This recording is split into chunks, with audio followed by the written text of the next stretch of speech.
धाराशिवच्या कळंबमध्ये मनीषा भिडवे नावाच्या महिलेची हत्या। संतोष देशमुख हत्येशी कनेक्शन असल्याचा संशय। कळंब पोलीस स्टेशनमध्ये गुन्ह्याची नोंद।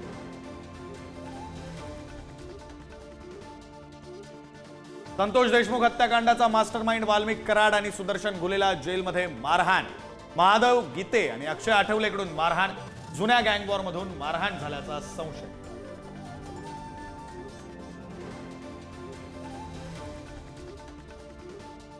औरंगजेबाच्या कबरीचं उदात्तीकरण होऊ देणार नाही, मुख्यमंत्र्यांनी स्पष्ट केली भूमिका।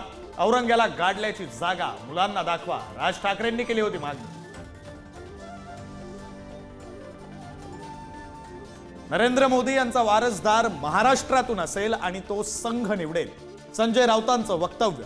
तर मोदींच्या नेतृत्वातच 2029च्या निवडणुका, मुख्यमंत्र्यांचं स्पष्टीकरण।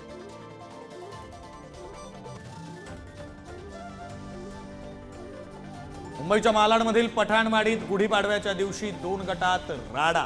परिसरात तणावाचं वातावरण, मोठा पोलीस बंदोबस्त तैनात। पुरार पोलिसात गुन्हा दाखल, तर एक आरोपी पोलिसांच्या ताब्यात।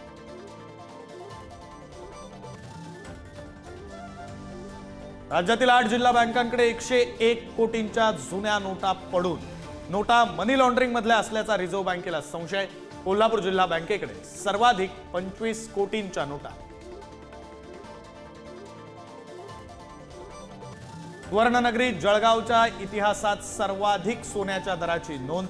गुढीपाडव्याच्या दुसऱ्याच दिवशी सोन्याच्या दरात 1000 रुपयांची वाढ। सोन्याचे दर जीएसटी सह 93,100 रुपये प्रतितोळा। 1 एप्रिल पासून नव्या कर प्रणालीमुळे तुमच्या पगारात मोठी बचत। 12 लाखांपर्यंत सीटीसी असणाऱ्यांची टीडीएस पासून मुक्तता। नवी कर रचना स्वीकारल्यास टेक होम सॅलरी वाढणार।